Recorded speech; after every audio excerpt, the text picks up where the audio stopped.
السلام علیکم، امید ہے آپ سارے ٹھیک ہوں گے۔ آج ہم بات کرتے ہیں کہ انسان واقعی بندروں سے بنا ہے؟ کیا انسان کو بنانے والی کوئی ہستی پیچھے موجود نہیں ہے؟ کیا واقعی ایوولیشن ہوتی ہے، ایک جاندار دوسرے جاندار میں بدل جاتا ہے؟ اس کو سمجھنے سے پہلے ہم ایوولیشن کی ڈیفینیشن سمجھتے ہیں، وہ کیا ہے۔ بہت زیادہ وقت کے بعد ایک جاندار ایک نئے جاندار میں بدل جاتا ہے، اسی کو ایوولیشن کہتے ہیں، اور یہ ایوولیشن کی سادہ سی ڈیفینیشن ہے۔ اب ہم بات کرتے ہیں کہ اس ڈیفینیشن کا کنسیپٹ ہمیں سب سے پہلے کس نے دیا تھا۔ تو اس کا کنسیپٹ سب سے پہلے ہمیں 1859 میں چارلس ڈارون نے دیا، ایک تھیوری پیش کر کے، جسے ڈارونس تھیوری بھی کہتے ہیں۔ اس تھیوری کے مطابق سپیشیز میں وقت کے ساتھ تبدیلی آتی ہے اور یہ سپیشیز ایک نئی سپیشیز میں تبدیل ہو جاتی ہے۔ جیسا کہ ڈارون نے اپنی کتاب میں لکھا کہ ہرن سے زرافہ، مچھلی سے ریپٹائل سے پرندے اور بندروں سے انسان بنا ہے۔ اس تھیوری کے بعد ایتھیسٹ کو بہت سہارا ملا، انہوں نے یہ کہنا سٹارٹ کر دیا کہ اس دنیا کو بنانے والی کوئی ہستی موجود نہیں ہے، یہ دنیا خود بخود وجود میں آ گئی ہے اور خدا کا کوئی کنسیپٹ موجود نہیں ہے۔ اور کچھ سائنسدانوں نے اس تھیوری کو ریجیکٹ کر دیا، جن میں S T George, Richard Owen, Ernst Mayr, Louis Agassiz, George Cuvier اور تھیوڈیز ڈوبز ہنسکے شامل ہیں۔ ان سائنسدانوں کے علاوہ اور بھی بہت زیادہ سائنسدان ہیں جنہوں نے ڈارونز تھیوری کو ایکسیپٹ نہیں کیا اور اس کو ریجیکٹ کر دیا۔ اب سوال یہ پیدا ہوتا ہے کہ ڈارونز تھیوری میں کتنا سچ ہے؟ کیا واقعی بندروں سے انسان بنے ہیں، مچھلیوں سے پرندے بنے ہیں، ہرن سے زرافہ بنا ہے؟ اب اس سوال کے دو ہی جواب ہو سکتے ہیں، ہاں یا نہ۔ ہاں ان لوگوں کا جواب ہے جو خدا پر یقین نہیں رکھتے، جو یہ کہتے ہیں کہ خود بخود یہ دنیا بن گئی ہے اور وہ خدا کے کنسیپٹ کو مانتے ہی نہیں ہیں۔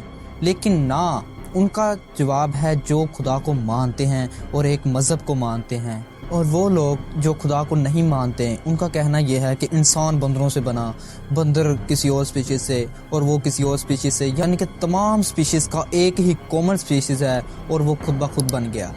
اور وہ لوگ جو خدا پر یقین رکھتے ہیں وہ کہتے ہیں کہ ٹھیک ہے، ہم نے مان لیا کہ سپیشیز سے بنے ہیں سارے ایک ہی، لیکن جو ایک سپیشیز ہے جو آپ کہتے ہیں وہ خود بخود بن گیا ہے، اس کو بھی تو کسی نے بنایا ہے نا، آخر وہ کیسے آ گیا اس دنیا میں؟ دوسری بات یہ کہ 150 سال سے ڈارونز کی تھیوری کا نظریہ ثابت نہ ہو سکا کہ ایک سپیشیز دوسری سپیشیز میں کون سا ایک جاندار دوسرے جاندار میں چینج ہو سکتا ہے، یعنی کہ ایک جاندار چینج تو ہو رہا ہے لیکن کون سا اگلا جاندار بنے گا یہ نہیں پتہ چل رہا، اور نہ ہی یہ پتہ چل سکا ہے کہ کتنا عرصہ درکار ہوگا، کتنا وقت لگے گا اسے ایک جاندار سے دوسرے جاندار میں بدلنے میں۔ اب جو لوگ خدا کو مانتے ہیں ان کا کہنا ہے کہ جو سیلز بنا ہے، جو سپیشیز سب سے پہلے اس دنیا میں موجود تھی، وہ کب بنی ہے اور ایک سپیشیز دوسری سپیشیز میں جانے کے لیے کتنا وقت لے گی۔ تو یہ صرف ایک ہی ہستی بتا سکتی ہے جس نے وہ پہلا سیل بنایا ہوگا، جس نے وہ پہلی سپیشیز بنائی ہوگی۔ جو لوگ اللہ تعالیٰ پر یقین رکھتے ہیں ان کا تو کہنا یہ ہے کہ اللہ تعالیٰ نے یہ دنیا بنائی ہے، کیونکہ قرآن مجید میں آیا ہے کہ ہم نے جاندار کو پانی سے بنایا ہے۔ وجعلنا من الماء كل شيء حي، اور ہم نے پانی ہی سے ہر شے کو جاندار بنایا، یعنی خلقنا نہیں ہے یا جالنا۔ حیات جو ہے اس زمین کے اوپر جو بھی حیات ہے، چاہے نباتاتی ہو چاہے حیواناتی ہو، مبدأ حیات پانی ہے، مادہ تخلیق مٹی ہے، اور مٹی اور پانی سے مل کر جو گارا بنا، وہ گارا پھر طین بنا، طین لازب بنا، پھر حمأ مسنون بنا، پھر صلصال من حمأ مسنون بنا، پھر صلصال کالفخار بنا، ان سب سے پھر یہ سب کچھ وجود میں آیا۔ جو سائنسدان جو چیز ہمیں آج بتا رہے ہیں نا کہ جاندار پانی سے بنے ہیں، یہ تو ہمیں 1400 سال پہلے ہی قرآن مجید میں بتا دیا گیا تھا، اور سائنس ہمیں آج بتا رہی ہے کہ سیارے گردش کرتے ہیں، لیکن اللہ تعالیٰ نے قرآن مجید میں آج سے 1400 سال پہلے بتا دیا تھا کہ سورج اور چاند آسمان میں تیر رہے ہیں، اور دن اور سورج اور چاند کو بنایا، یہ سب اپنے اپنے مدار میں تیر رہے۔ جو چیز ہمیں سائنس نے آج بتائی ہے وہ ہمیں پہلے ہی اللہ تعالیٰ نے قرآن مجید کے اندر بتا دیا تھا۔ اور یہ بات جو سائنسدان کہتے ہیں کہ انسان بندروں سے بنا ہے، لیکن اللہ تعالیٰ نے قرآن مجید میں ہمیں پہلے بتا دیا کہ ہم نے آدم اور حوا کو سب سے پہلے اس دنیا میں بھیجا اور انہی کی وجہ سے یہ انسانی آبادی بڑھی ہے۔